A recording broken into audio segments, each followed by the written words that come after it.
And someday I'll tell you the story about how I burned 120 grand in our barbecue pit. That's a story. Seriously? Yeah. And okay, you can't just do that. You got to spill that real quick for everybody. All right. So it's like on a movie. So, you get some drug-induced psychosis sometimes. You might hear a voice or whatever. Yeah. And so I had this little voice in my head that was really irritating me, and couldn't get rid of it. It's a female's voice, like screaming at me. And I had this shoebox full of cash. And why did you have cash? Why would you have that much cash? This was before I had lost everything. This is at the tail end. So I had all this cash I was hiding, and it was in my closet. You've got all these, you're involved in all these rehabs and all this stuff like that. And you got a shoebox of cash? I got a shoebox of cash in my closet, because some cash you don't want to claim. You know what I mean? And so, and hopefully the IRS doesn't watch this. This was a long time ago. Yeah, okay. Long time ago. Okay. And so this voice in my head is screaming at me saying that's my money. And I'm thinking, no, that's my money. The voice saying, that's my money. I need it to live. I need it to live. I need that money. And somehow in my cracked out mind, I thought, oh, if she doesn't have money, the voice will go away. So I need to get rid of the money. So I went out to my barbecue pit. The whole time I'm walking out there, I'm like, Mike, don't do this. Don't do this. Don't do this. I put it in that barbecue pit, douse it, and light it on fire. Oh. And the second I light it on fire, like I melt. And I'll never forget when I knew my wife would never leave me. I walked upstairs a little bit later and I said, hey, honey, you know that cash I had in the closet? She's like, yeah. I said, I burned it. And she looks at me and she's sitting on the bench. She goes, you burned through it or you burned it? I said, no, I just burned it in the barbecue pit. And she looks down for a second. She goes, okay, now what?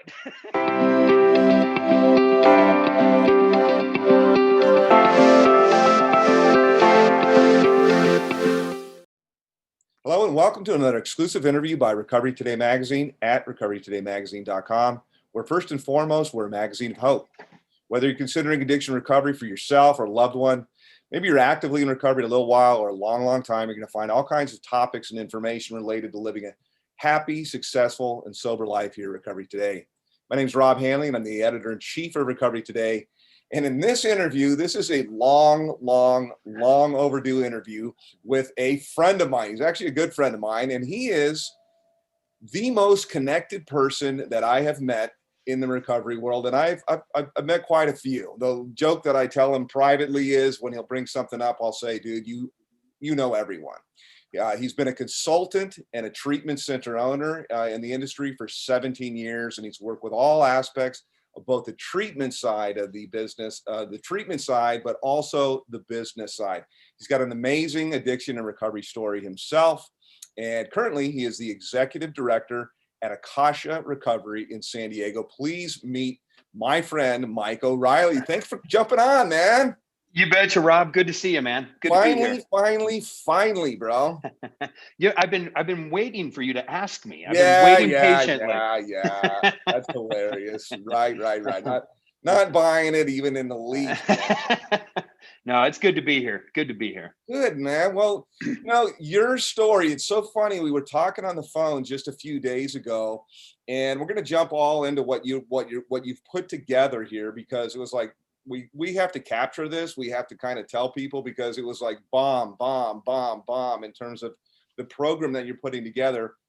But I have the background and the experience of friendship and doing stuff with you, and you've connected me to a lot of really cool people in the industry, and there's a lot of really interesting things that like, for example, what I would almost call the dark side of recovery, and like the good side of recovery. In fact, you really kind of told me almost that there was no Santa Claus and Easter Bunny kind of in the industry. And it showed me Darth Vader and some things like that, of stuff that goes on. But you're one of the good guys, obviously. And so I kind of want to set this up to give everybody a little bit of an idea of who you are, and what you've done. So, I guess, I was born in a one-room log cabin, but, start out, man. Tell everybody who you are. Well, okay. So, without getting through the gory details, I was born and raised in California in the Central Valley. Come from a LDS family, a Mormon family. And so I know a lot of people think, well, what's that got to addiction? That should be the opposite. But really my whole life growing up, my family was very well known, a lot of athletes, a lot of high achievers, and there's 7 of us. And so Of course. my whole, yeah, I've got 8 myself. I just had to beat my parents. Um, and so growing up, drugs and alcohol were not part of my family. We're not part of our environment. We're not part of anything. And my whole life, I didn't drink or anything because, well, I'm Mormon. I don't drink. I don't do pot. So people would offer it to me. And truly my only response was, well, I'm Mormon. I don't do that stuff. Well, when you get to a certain age, your religious belief or what your parents raise you religiously, you start to question it. It's like, okay, why do I do this? And so a week before I graduated high school, I tried drinking for the first time. And that is hilarious, man.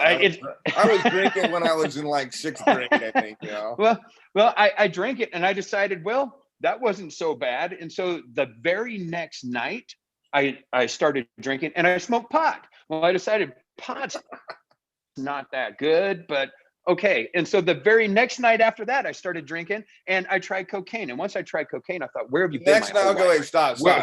You never tried anything. And the first day you drank, the second day you smoked weed, drank and smoked weed, and the next day you drank and you did blow. And I did cocaine. Yeah. And once I did cocaine, that was it. It was over. And so, at that time I was going to college, going to play football there. And cocaine and alcohol took over my life. I never liked weed very much at all. I'm a chatty person, obviously. When I smoked weed, always I clam up. I start thinking everybody knows that I'm, all I want to do is eat some Oreos and watch cartoons or something like that. Like I don't want to, like everybody knows that I'm stoned, man. Right. Doritos and sour cream. Doritos and then taking that. Coke, however, I don't know anybody that didn't like Coke, man. Like, yeah. No, and I fell into that group, and I got kicked out of school my freshman year in college. Played one football game and then just disappeared, didn't go to class. And so, and that's not that unusual. There's a whole lot of junkie stories out there like me where this is what happened. And I went back to the little town that I grew up in, and my parents had retired and moved away to Utah. So I was in California by myself and worked at a gym as a personal trainer and would party all the time. And I kind of kept the cocaine and alcohol to like the weekends and maybe a night or 2 a week. And then after about 2 years of that, it just took over my whole life. And I started running out of money. So I started doing crank at the time because it was cheaper than cocaine. And once I started doing that, it was a daily part of my life from that point on. I thought I was hiding it. Obviously I wasn't. And after a couple of years of that in California and losing everything, I decided like a lot of Mormon kids would decide, hey, my family lives in Utah. I'm going to go to Utah and get off dope. There's no dope there. And so I moved to Utah, and there's a lot of dope in Utah, man. And it took me 10 years and about 32 or 33 arrests and a little stint in prison and 9 rehabs. But I ended up getting clean living in Utah in 2004. Since that time, by the way, after 9 rehabs, was it just like the time or so what happened was I was married. I had 4 kids, and I kind of thought that jail and those types of things just part of my lifestyle. Everybody leave me alone. I have a job. My kids have a house. They have clothes. So if I do dope, I do dope. It's just me. And then in 2003, in 2004, I got arrested. My house got raided, and the state took custody of my children. And once the state took custody of my children, I was like, okay, I'm not going to be that guy. I'm not going to be the guy that goes to prison and makes his kids come and visit and makes his wife marry someone else to take care of the kids. I'm either going to do this or I'm going to kill myself. That's it. I've got to do it. Rock bottom. And I didn't know how I was going to do it. I just knew I needed to do it. And so the arrest in 2004 was actually on purpose. I was just like, I started selling dope like on my front porch. I lived on Main Street somewhere. I'd get high on my front porch, just waiting for the cops to come. And I'll never forget when they kicked in the door that night, there was 19 people in my basement getting high. And I was upstairs in my room by myself, just waiting. And so when they kicked in that door, I hear him yell, Utah County Sheriff's Department, and every sheriff runs straight down the stairs, and I'm the only one upstairs. So I put my pants on, walk out of my bedroom, and the first thing that goes in my little crackhead mind is, they're downstairs. I can run and get away with it. And I thought, nope, this is it. This is my chance. And so I sat down. The police finally realized I was upstairs, and they took me to jail. I was the only one that went to jail. And so about 2 days after that, I was in jail sleeping it off, and the sheriff that's running the place comes to me and says, "Hey, Mike, you made bail. Roll it up." And I thought, oh, great. And I sat there and thought, if I leave right now, I'm going to get high. And so I said, "Dude, who's bailing me out?" And so he tells me who's bailing it out, and it was actually my dope dealer. And I said, I'm not going. I'm not going. I'm staying here. And he's like, "What do you mean you're staying here? Just pack your stuff and get out." And I was like, "I'm not leaving this jail. I want to stay right here." And he said, "If I leave right now," of course I'm bawling, "If I leave right now, I'll relapse. Please save me." And meanwhile, they're thinking I need to go to medical or something because something's wrong with me. And so they had the lieutenant come in, and he talked with me, and he says, "Well, if you feel like you're in danger, you don't have to take bail." I said, "Fine, I'm in danger. I'm staying here." And so after 10 days, they let me stay. After 10 days, I called my parents, asked my parents, can I come live at the house? And at that point in time, I'd caused enough damage, enough financial, emotional issue that my parents said, "Look, you can't live in our house, but you can live in our trailer in our driveway." And so I moved in that trailer. I figured out, my legal issues, and, I hate to give my ex-mother-in-law any credit, but she found a treatment center that was really different for me to go to, because I'd been to 8 12-step programs, and I'm not an anti-12-step guy at all. But for me, I struggled. It was really hard for me. And every time I'd relapse, someone would tell me, "Well, you're not doing this step right, or this step right, or this step right." And so I was like, well, somebody needs to tell me how to do these things in a really practical way, where it's not some religion where I don't have to 24 hours a day focus on it, because my mind doesn't work that way. My mind bounces all over. Tell me how I can practically stay sober. And I wasn't getting those answers. And so I went out to a really, and I won't mention it by name, but kind of a weird program out in Florida. And about 75% of the program, I'll be honest with you, was weird and lame. But about 25% of it impacted my life very deeply. And really what it did was it taught me there's a million ways you can get sober and stay sober. And at that point in time, all I knew was 12 steps. And all of a sudden my mind was open, like, what do you mean I can do something different? And so they brought in all these other modalities that I could use to stay clean and sober. And so while I was in that program, going through court stuff with my kids, legal issues, they said I had to get a job before I could get released to outpatient. I was ready to go home, go back to Utah. And so I figured, you know what? I'm Michael Riley. I'm going to apply at every drug treatment center, and they're all going to want to hire me because that's who I am.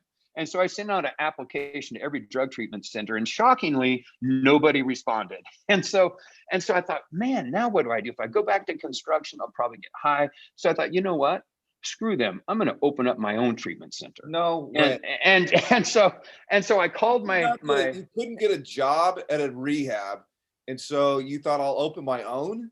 Yeah. Wow. So I thought I'll open my own. Besides, at that point in time, I probably thought I was smarter than everyone else too.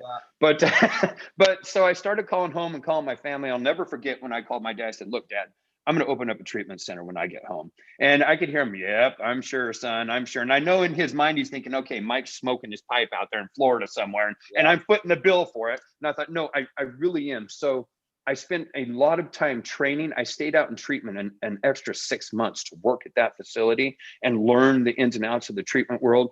I put a business plan together. I begged family members. I begged my in-laws. I begged my parents. I begged my brothers. I begged my uncles. And so they all decided, look, here's what we'll do. We're going to loan you the money to open up an outpatient treatment center, but we're not giving you any extra cash. So we're going to control the bank account. We'll pay the bills. Here's how much you have. Make it work. And I said, let's do it. And so I opened up my first treatment.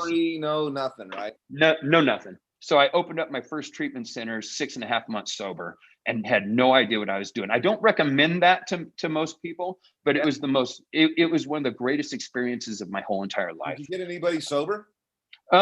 In fact, you know what? It's my very first client I stay in really good contact with. He's been sober now since 2004.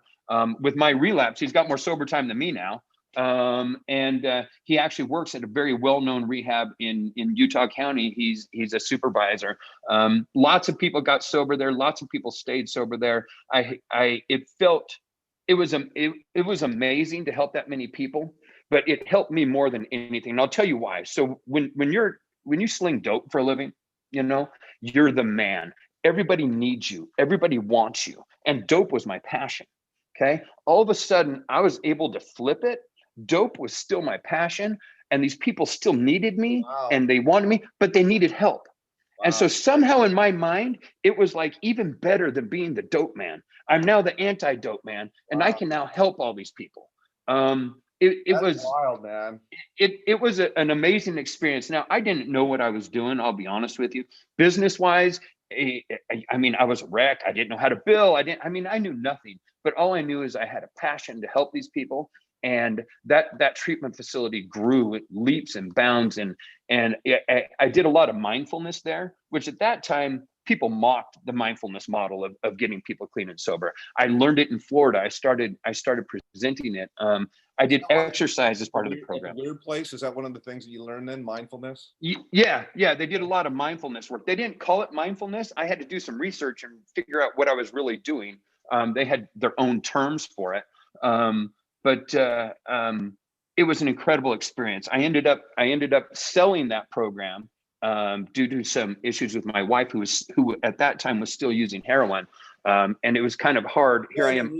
You're newly sober, can't get a rehab job, open a rehab, of which you actually have people that are still sober from that first rehab. And at that time, your wife is a heroin addict? My wife is a heroin addict, alcoholic. Wow. Yeah. And so it was really difficult, but there was something about my ex-wife not being able to get clean that was tied into me staying sober, because my children are the most important thing in the world to me. Okay. And by her inability, it wasn't like she wasn't trying, she was, but her inability to get sober just motivated me to even stay more sober and be more productive. Yeah. I turned out not to be a very good husband to her because of the anger and the resentments built up over that.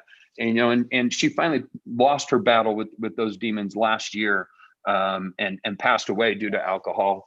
But she was definitely part of the reason that I was able to stay sober, because of her inability, if that makes any sense at all. Oh, I get it, man. But I sold that program and we moved out to a remote area of Utah, because I thought, I'll get out of the treatment world. I've got to separate myself from dope. I'm around all these people. My wife is struggling. I got to fix it. And I realized when I moved out to this remote area in Utah, recovery is me. That recovery world is me. That's who I am. I'm passionate about dope. I'm not passionate about working at a block plant. I'm not passionate about working construction. I'm passionate about recovery. And I think I have something to offer. And if I don't have something to offer, I will go out and find people and meet people that do have something to offer these clients. And so I started working as a consultant then and opening up treatment centers for other people. Make a long story short, after lots of health issues with my ex-wife, I moved back to Utah County and started opening up treatment centers for myself again and selling them, which brings me to about I'm probably bouncing all over the place, Rob. You might need to reel me in every once in a while. You're good, man. So it's interesting. So in 2000 and I was very successful. How's that? So yeah. in 2014, I'm sitting on a boatload of money, have a huge program in northern Utah, have investment. I remember you telling me you had deals set up where there was stuff just coming in, like doing nothing type of things. Like you had all kinds of mind-blowing deals. Yeah, I investments into toxicology labs back there in the days when you can invest in those, and I would do sales for toxicology, and I had commissions coming in and profit shares from about 4 rehabs that I owned part of. And dude, I just thought I was King Kong, and so I had met my current wife. And you ever walk down the street and you see a guy and you think, okay, he's kind of goofy looking. How did he get with that hot woman? That's when people see me and my wife, that's what they say. It's like, oh, look, that guy's daughter's really beautiful. And that's hilarious. and so madly in love with her, and I had a Or boatload did of they money. figure it out? They go, oh, that's the rich guy. Yeah. That might be it. But so me and her got together before I was actually rich, and then things just took off, and financially, my life was this amazing thing. I mean, every time I turned around, I was making money off of something, and so I retired. I'm in my 40s. I retired. How old were you then? 40. I'm 51 now, so I was 42, 43, and so I retired, and that wasn't a good idea. My wife was in recovery at the time also, and for some brilliant idea, we're living in our big house up on the big hill in the most expensive part of town, and we decided, you know what? Why not? And Rob, I can't begin to tell you how rapidly we lost everything. A matter of 6 months. What's the why not? Why not use? Why not part? Why Yeah, not? why not use? At that time, I figure I'll never run out of money. I could buy all the dope I ever wanted for the rest of my life, never run out of money. Did you figure that?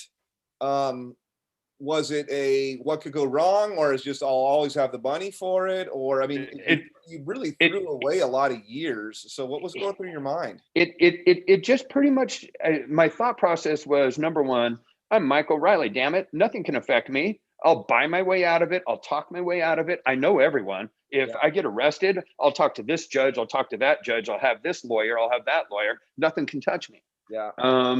And I didn't have any legal issues, had a lot of financial issues, but it crushed me, and it started ruining my relationship with my wife. I know, imagine that, people doing dope and the relationship goes south. Yeah. And I rapidly lost everything financial, and I was kind of isolated. My family's out here in California. I'm in Utah, and it's still a really powerful time for me. And I'm just gonna open up a can of worms here. yeah, you can be my therapist when we hang up, okay? Like an ESPN interview, it's not good unless the guy's crying, man. Which is usually me, by the way. Yeah. Well, so I was losing everything. Had another newborn, two new children. My wife is struggling. I'm struggling. Have just finished losing everything. And someday I'll tell you the story about how I burned 120 grand in our barbecue pit. That's a story. Seriously? Yeah. And okay, you can't just do that. You got to spill that real quick for everybody. All right. So it's like on a movie. So, you get some drug-induced psychosis sometimes. You might hear a voice or whatever. Yeah. And so I had this little voice in my head that was really irritating me, and couldn't get rid of it. It's a female's voice, like screaming at me. And I had this shoebox full of cash. And why would you have cash? Why would you have that much cash? This was before I had lost everything. This is at the tail end. So I had all this cash I was hiding, and it was in my closet. You've got all these. You're involved in all these rehabs and all this stuff like that. And you got a shoebox of cash. I got a shoebox of cash in my closet, because some cash you don't want to claim. You know what I mean? And so. And hopefully the IRS doesn't watch this. It was a long time ago. Yeah, okay. Long time ago. Okay. And so this voice in my head is screaming at me saying that's my money. And I'm thinking, no, that's my money. The voice saying, that's my money. I need it to live. I need it to live. I need that money. And somehow in my cracked out mind, I thought, oh, if she doesn't have money, the voice will go away. So I need to get rid of the money. So I went out to my barbecue pit. The whole time I'm walking out there, I'm like, Mike, don't do this. Don't do this. Don't do this. I put it in that barbecue pit, douse it, and light it on fire. Oh. And the second I light it on fire, like I melt. And I'll never forget when I knew my wife would never leave me. I walked upstairs a little bit later, and I said, hey, honey, you know that cash I had in the closet? She's like, yeah. I said, I burned it.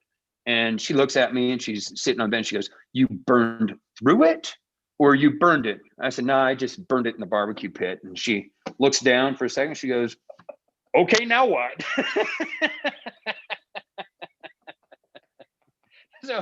So, and yeah, that was like the last of our money too. And so, anyways, jumping back. I swear, in recovery, you have the people have the craziest stories, man. Yeah, it's just stupid sometimes. If you live to tell the tale at the end, that's the last of your money. You got 100 and what'd you say, 120,000? We think it was about 120 to 140, somewhere in there. And that's a lot. So you have that, so you can live, like, you're good. You can live, at least, Yeah. A year or two. Yeah. Yeah. You could make it last, and you just lit it on fire. Yeah. Yeah. And by the way, money burns really bright colors, just so you know. That is hilarious. That actually reminds me of a Breaking Bad episode. I was trying to think about what he did. He lit money on fire and then threw it in the pool, I think, or something like that. So Yeah. that's too much, man. I'm glad nobody was filming it. I'm glad of that. But anyways, jumping back forward to about 2016, 17 area, my family started noticing that something was wrong. Okay. Yeah. It's just like, okay, Mike's not showing up to some of the family parties. And Mike's this whole time you're using, right? Yeah, I'm using. And there's something about shooting up with meth that makes it really hard to see your family and really hard to be productive. And so my family started catching on, but I had lived such a amazing sober life in the limelight, in the paper, on the news, all these things I did while I was running programs, that I'm not going to say I was beyond reproach, but people were thinking, okay, there's something else going on. It can't be dope. He's been clean for so long. It can't be dope. And then finally, my brother, who lives out here in California, finally, he just shows up on a surprise visit. And he comes to the house and he says, look, I know something's going on. And so I start using mental health things, saying, I heard a voice. I hadn't heard the voice in a long time. I'd already killed her by burning her money. But, so I made excuses. By the way, did the voice stop? When I stopped doing dope, yeah, the voice stopped. Okay. That's my little meth voice. Okay. Right. Then I knew he knew. And so then I became even more secretive and reclused my family up there in northern Utah, until finally my wife had enough. And my wife just said, look, I can't take it. I'm going to treatment. And so we still had insurance. We just didn't have any cash. And so we reached out to my brother out here, and he says, I'll do whatever it takes. And so he sends my wife to treatment out here in California. And I say, all I have to do is sleep it off and I'll be fine. I don't need treatment. Well, after about 3 weeks, I called my brother and said, dude, I can't do it. I need help too. And so he sent me out here. I went to the same treatment center as my wife. I'll be honest with you, Rob, the treatment center kind of sucked.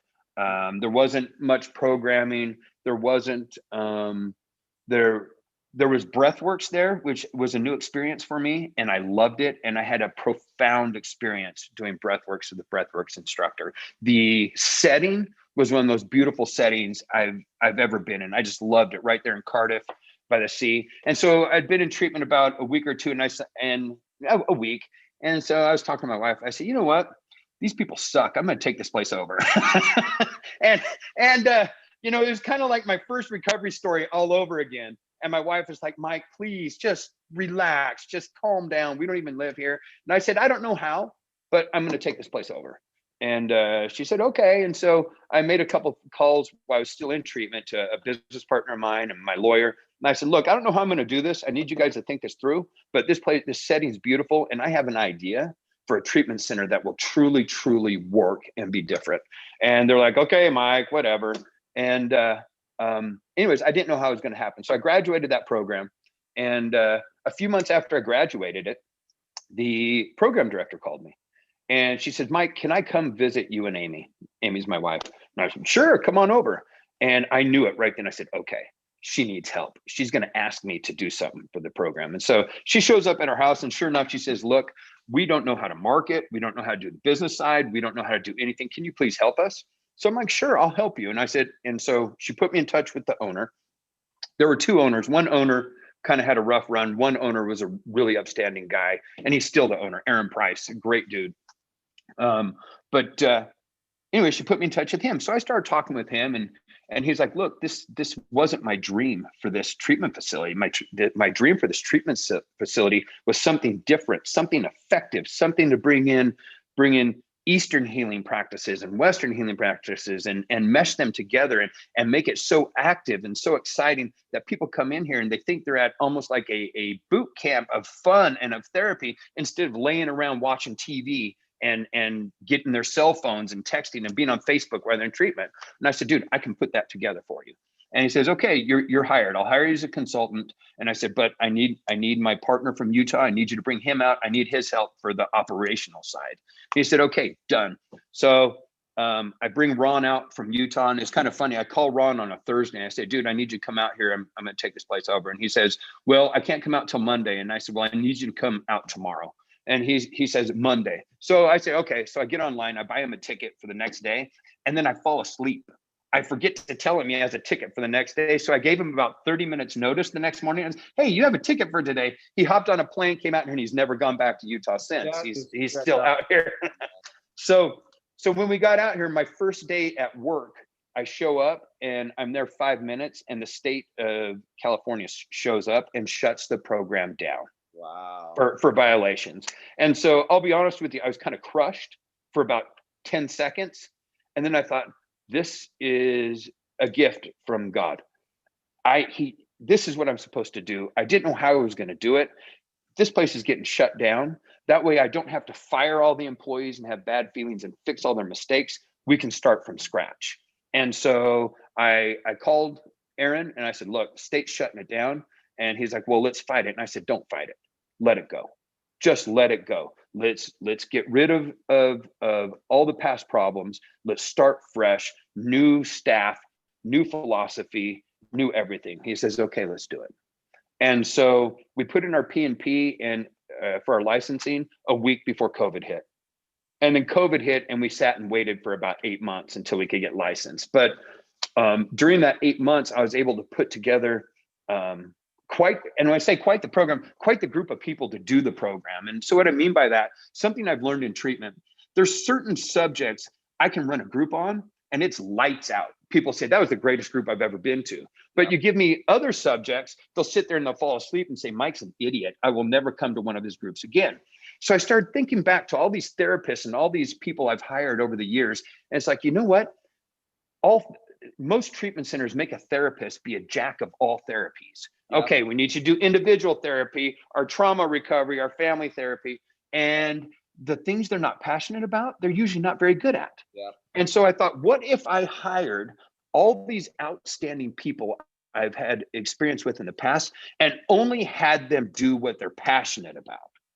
And so I started thinking workshops. So what if I put a program together where I hire the very best therapist about mindfulness and have him come in and do a 4-day workshop, intense 10 hours a day workshop on mindfulness? And what if I get the best family therapist I know to come in for 3 days and do our family program for 3 days? What if I find the very best therapist I know about with the 4 agreements? I love the 4 agreements. Yeah.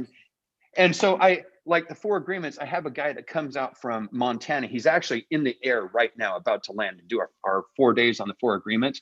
It's one of the most spiritual, deep moments of programming. The 4 agreements is phenomenal. And this guy, I love him. His name's Sean. I love this dude to death. He's tattooed from head to toe. He's 42 or 43, and like 20 of those years were in prison. And he's got the biggest heart, and he's the most feeling person I've ever met. And it's one of the most moving experiences of everybody who's gone through it of their lives with this guy. And then our clinical director, Paul Munt. Hey, just so that I can spotlight out, because we kind of glided in without a demarc. Is now we fast forwarded the milepost is actually COVID in like 8 or 9 months ago. And so right now in your whole story, now we get to the part we actually are talking about Akasha recovery we are now. And this is a little bit of when we were talking the other day, and you're all excited and you're like, dude, we're doing this, we're doing this, we're doing this, we're doing this. I'm like, we should put this together in an interview, because that's pretty different. I mean, there's a lot of there's a lot of places that do a lot of great work, as we all know, but that's pretty different. And the fact that you're as connected as you are in putting this together, that's kind of the whole genesis of why we wanted to do this interview. Right. I love the contrast, by the way. There's a lot of places that they're beautiful. Your place actually is. That it's comfortable. There's nice bedrooms, and there's activities, and there's things like that. But it's interesting to actually hear, a treatment center owner and somebody who's been in the industry as long as you have, to say, they're watching TV, or they're, on social media, they're on checking Facebook and stuff like that. And kind of what I'm getting right now is that we're talking in contrast, like a whole sequence or series of personal development type of, things like mindfulness. And then we've got the 4 agreements. And then we've got, is that kind of the whole idea of where we are with this? So that is. And so originally I thought I would push all the workshops together into like transformation week or transformation 2 weeks, or call it something. But what we realized from doing it the first time is it's too intense. Yeah. And so they do these workshops, and we need a little bit of time to wind them down, if you will, or process through what they did at that workshop. And so we have them slightly separated now. And we still do a lot of the daily routines that other treatment programs will do. We still have our daily check-in group. We do yoga 3 times a week. Sure. We do breath works, which I told you I had a really profound experience when I was at that last treatment center. Our breath works instructor is also our adventure instructor. And so they'll do breath works, and then they'll go surfing. He's a surfing instructor, and they love it. He takes them hiking. They went miniature golfing last week, and I mean, they just do a lot of fun things. And then he also does something called Music is the Medicine. And it doesn't matter if the clients have any experience. It doesn't matter if the clients can sing or whatever. We have a band there. And every week the band does 4 hours of practice, and they write their own lyrics. They play their own music, and it's absolutely I've heard amazing. That kind of thing before. Actually, it reminds me a little of like Rock to Recovery. That's badass. And actually, I remember learning about that actually in my friend, I'll call him Wes Gear. The guy's really kick ass. Maybe you know him. He used to be with Korn, and he's one of the people. Yeah. Unless I might be mixing up places, but I don't think that I am, or modalities. But they talk about, actually, he was saying when you're listening to music, it changes some stuff in your brain, right? Like music is actually good for you, but when you sing, it actually lights up a whole different area in your brain. For sure. Yeah, the whole idea, like, I can't sing, or I can't create, I'm not creative, but everybody is creative. Everybody can come up with some kind of something. And I think it's kind of an expression of your soul. And then it lights up and creates these, like, physiologically creates these. I think he's doing some changes. Stuff. He's doing some stuff with the Pentagon or something like that too. So that's badass that you've got that in there. It is. It's amazing. And at first, I'll be honest with you, I was kind of a skeptic. In my mind, this is just going to be for fun. Yeah. Okay? Our clients, they break down during it. Yeah. They bawl during it. They've learned to express themselves. And you have people who don't know how to sing, but they can write this poetry and lyrics. And we have, every once in a while, we'll have a guitar player or something in there. And it's been an amazing experience, not just for the clients, but for me and for my staff. We listen to the music they create. Well, guess what? You just got a rundown of what that client's really being bothered by and where that client really is emotionally. And so it's been a really good tool for us to use and for our therapist to use. Say, oh, I get where he's coming from now. I understand what he's feeling. And it's been amazing, that part of it. And yes, that's really kick-ass. You got breath work, you've got mindfulness, you've got this music creation kind of thing. What else? What else? So, well, our mindfulness guy. Okay. And you're actually right on the beach. So the surfing is right there. That's pretty cool. We're about 5 blocks off the beach. Yeah. And the surfing is right there.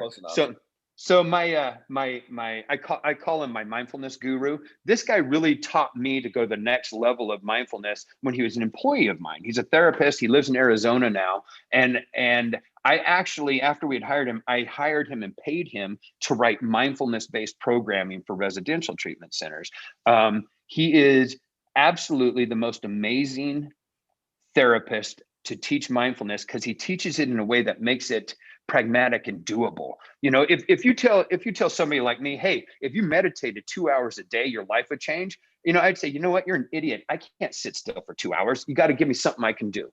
Yeah. He is just amazing at adjusting it and kind of teaching you, well, you're already mindful in this area. You just don't realize it. And he's just amazing at that. His name's Richard Thomas. I've got another therapist that comes out of Utah named Kyle Cohn. And Kyle's specialty is, he's an LMFT. His specialty is actually teaching people how to identify their environments, their different environments, and then how to not just create healing environments, but to change unhealthy environments into healthy healing environments. Wow. His workshop is extremely intense, and it takes about 4 days. We have a 1-day workshop on the law of attraction. We have another workshop that's 2 days, and it's titled Accountability Equals Freedom. And it's more than anything, it's kind of like a communications class. It really teaches people to be honest in their communications, because we all have our recovery story, you know. And I'll be honest with you, sometimes when I tell war stories, I have to sit there. I wonder if that really happened or if I made that up. You know, I don't know if I really did that. And so this guy goes through it, and he has this just beautiful way of making people speak truth and see their own truth and being accountable for their own actions. It's absolutely an amazing program. Let's see, what other ones do I have? Law of attraction, accountability, freedom, 4 agreements, healthy environments. Did I talk about our trauma workshop yet? No, not at all. So our trauma workshop is probably the most amazing workshop of them all. Now, the therapist that I use, his name's Paul Munt. When I was living in Utah and had programs in Utah, I was hiring him out here in California to fly out. I think you hooked me up with him. I think at one time, maybe it's a different person that we were. No, that is Paul. He's got a program in Orange that's just trauma recovery. He went to Peru or some kind of something. He goes everywhere. He goes everywhere. But he has this trauma program that's a lot of psychodrama, a lot of environment and support type. But he's been doing this trauma program for me for 15 years now, programs I've owned. And I've been amazed at how people go through this program. They even look different when they get out of it, because his real talent is teaching people to let go. That's his real talent. And so he works people through these traumas, and by the time they're done, they're new human beings. And so Paul is actually my clinical director. And so our trauma tract is really, really strong. They do trauma group every Tuesday and Thursday, and then once a month they do a 4-day trauma workshop. And it's an amazing experience. I can't even verbalize like what they go through and how it works, but they do everything from hitting a punching bag to having somebody sit in. I sat in on one last week and watched somebody who's very close to me process the loss of his wife. His wife overdosed and died last year. And I was able to be part of that process. And it was one of the most amazing experiences I've had in a long time. Really moving. But that's kind of our program in a nutshell. I bring people in, I let them teach their passions, I let them do the therapy they're passionate about, and I don't force them to do the stuff they aren't passionate about. And you're still in the dope business, but you're actually helping people, and you can see a guy unpack and take off some enormous weight and anger and all the other things, or guilt, whatever it might be around that. Lots of guilt and shame. Yeah, man, it's been my experience that all addiction, I think, I don't know, I probably just categorize it that way, is it's something trauma based. It's kind of hard to pin down because some people are, traumatized so much that it would make anybody's head spin and want justice on the. But the other people, by all intents, it looks like they were raised well. But it's kind of the story that you tell about what's going on. I think so. I think that trauma is trauma. It's very subjective, but that's really cool that you're doing that. Yeah, something I learned from my own life when it comes to trauma, because I kept thinking my life was awesome. My family's tight. Everything's awesome, know. And then if you think about it, though, trauma is different to everyone. So what might be normal to me, like, okay, there's 7 kids in my family. My dad missed a couple of my baseball games. So I've heard people come and process, my dad never missed my brother's baseball game. He missed 2 of mine. And it's like, oh, you got traumatized because your dad didn't show up twice. When to me, it's like we had to share the wealth. And so I've learned everybody's trauma is different. We just take it for granted when people show up at treatment. If they didn't have trauma beforehand, they got the trauma during. Yeah. It's just exactly. It's just all what you. It's all kind of the story, what the tape that's kind of running in your mind, man. Let me ask you this: is there any other place that's out there that you know of that's doing anything like this? I mean, not to say, well, this place, but like this sounds. So I haven't heard this yet. So I'm going to tell you off the top of my head, no. And the reason I'm going to say that is financially speaking, it's a really stupid way to run a rehab. Yeah. You Why? know, It's expensive. so, well, you know, you pay these therapists for a Yeah. workshop, the same thing you pay a therapist to work full time for a month. Yeah. And so this is the first time I've been given the leeway, either by partners or owners, or wherever, to say, Mike, make the program the best program it can possibly be, regardless of the cost, and we'll go from there. And so by giving that green light and allowing me, you know, like you touched on, I know a lot of people. As a business owner, is it penciling out so far? What do you Yes, it's penciling out. Now you have to remember, back in the olden days, everybody owned a treatment center, got really, really rich, and Yeah. you didn't need to be very good, and you still got really, really rich. Yep. These days, it's a little bit tighter. We got to be a little bit more efficient. Because insurance pretty tough on you know.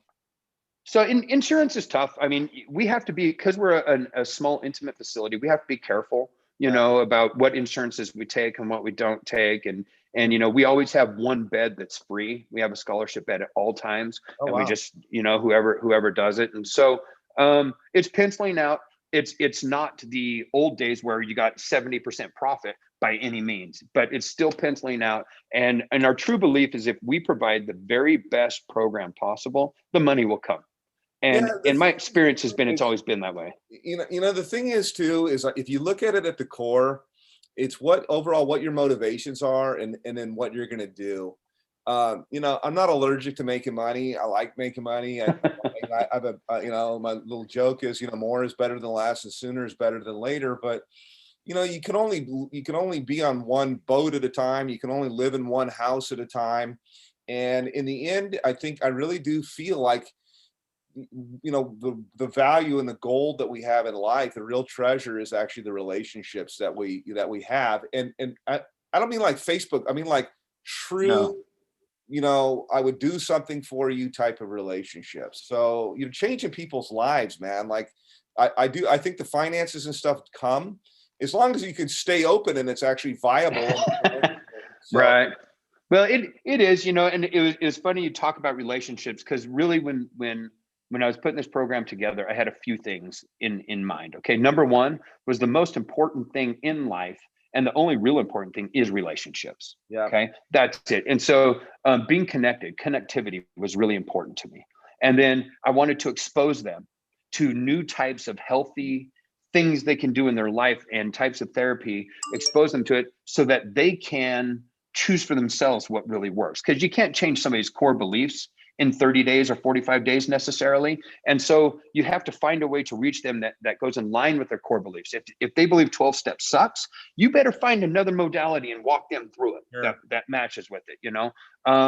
You help them get, there's two things you reminded me real quick, is this guy, Johan Hari. I love this guy. He wrote this got a bazillion views on TED Talk about depression and also drugs and addiction and things like that. And he said connection and purpose is the main connection, and which I really do believe. Like, you have to have, like, where is it that you're going? What are you striving to do? Do you do anything, help them vocationally, or think like, you know, I shouldn't be doing this. I ought to be doing something different, or like that. So we do try that, but you have to remember, we're 35 days, maybe 45 days. Right. We got them, and so we do a lot of stabilization and a lot of the groundwork, but we're very selective about where we send people for aftercare. We have a one place in California we like to send people, and then we have a place way up in northern Utah we like to send people, because they go way in line. And so we feel like the vocation part of it, we can try and help. I mean, we have one workshop a month, by the way. A lawyer from Utah comes out and he disputes everything on every client's credit report, teaches them how to do it themselves, teaches them how to manage their credit report, writes their new resume up, and gets them rolling. That's one workshop. Practical stuff that they can get done, and they got a little bit of a head start when they're getting it. That was kind of one of the main questions I had was like, it sounds like some kind of ongoing, you know, awesome Tony Robbins type of seminar, and everybody gets really excited and you're changed when you're there. But then the main thing is what happens afterwards. That's kind of what I was kind of getting. What's the step down? What's the continuity? So that has been something. So I'll be honest with you. So we are so active the whole time they're in treatment. I've had a couple people in detox say, "Hey, Mike, you got to let me lay here for a day. I'm not feeling well," because we actually treat our detox clients just like the residential ones, and they're going all day, every day. And so when we talk about the step down, I toured about 50 outpatients here in California. I'm familiar with about 50 in Utah, and I started about 20 of them in Utah. And so I have a real good idea about what most of them do. And it's been a little difficult to find one that goes in line with our philosophy. And because we're laying the foundation, and we're giving them new tools, new looks at ways of life. Where we need an outpatient that does the same thing. And unfortunately, there's so many outpatients these days where it's, you come to group 3 days a week, just go ahead, we'll sign off the paper and you graduate. And so the ones that we're partnering up with, the one in northern Utah actually is on a 10-acre ranch. And you know, they get up in the morning, they have a job at the ranch, they go to their treatment during the day, they can get a job, and I feel like that is more productive. Yeah, I feel like that's a little more productive than sober living, watching TV all day, and then go to group at night and hope they don't relapse. Yeah, I know that you'd asked me, hey, you said was we were kind of doing the pre-interview, you know, we got to talk to the owner or something like that, and I'm available to probably do that, do a little bit of a thing. So we've been going here a little while as well, but I mean, it's a killer story. I mean, your story, but then kind of getting into the what's unique and what's different and what's so special overall about it. I like it a lot. You know, I'd love to, you know, add a little piece. We could add a little piece to this or whatever it would be. But how do people, you know, if they're thinking this sounds cool, it takes insurance. You're 5 minutes from the, you know, you're 5 minutes from the 5 blocks from the ocean right there in San Diego. The facility looks killer from what I've seen. How do they get in touch with you? And let's do all that. So I'm one of those weird executive directors. I actually take all the incoming phone calls for the facility. Okay. And so my cell phone, publish it, you know, 949-482-8887. That's the easiest number. I always answer it 24 hours a day. And like I said, I answer all the incoming phone calls. We don't have a sales force. I do all the marketing calls. Wow. You're personally okay. So somebody's watching this right now, they can call you. They're going to call you. They can call my cell phone right now. Okay. Yeah. My wife sometimes gets mad, but I still answer my phone. And what is the website? I know that you guys are making some changes, but I'll put it all in here as well. Yeah. Akasharecovery.com. Okay, so AKASHA recovery.com. Is that right? Yep. What's Akasha mean? Did you just pull that out of the air? So Akasha, so Aaron Price, the owner I told you need to talk to, Aaron's an Eastern medicine type guy, and he's absolutely quite brilliant. So Akasha is the fifth element, and it's kind of like the ether. It's the element all the other elements were made out of. And it was kind of a concept that Aaron actually came up with, that when you brought it up to my attention, like, that's brilliant. That's brilliant. You know, why didn't I think about that 15 years ago and name something Akasha? But it's, I hate it when somebody gets more creative on me on a name. It's like, dang it, I could have done that. But right. Yeah, but it's talk to Aaron. He can give you the background on how he came up with that. But it's awesome. Outstanding, man. Well, it's always good. I love catching you on the phone, talking with you. You're always going, as anybody could see, 100 miles an hour. Your mind is, but cool stuff. And the place is awesome. So congratulations on getting it going and rolling. And get back to it at akasharecovery.com. We'll put all the links and everything in here. And then we'll see if we can hook up with your guy and do a little soundbite or something like that. But thanks for jumping on, man, and breaking. Thank you. You cried a couple of times, so that was good. Dude, you're not supposed to make me cry, you jerk. Nice. I cry at everything now. Everything. I've got 6 daughters. Oh, it's so sad. I'm always telling people I'm typing things, and I'm like, yeah, but then again, I'm kind of a wuss, Man, I don't know, man. I think you just feel things. I think you just feel things a little bit deeper, man. I'd rather be a wuss than be sociopath side. Nothing phases me at all. So right there with you, brother. Thanks for jumping on. This has been another exclusive interview. My friend, as you guys can see, glad we could share him with you. Mike O'Reilly at Akasha Recovery. Look him up, call him, cell phone, text him, whatever it is. Thank you so much. And this is a wrap.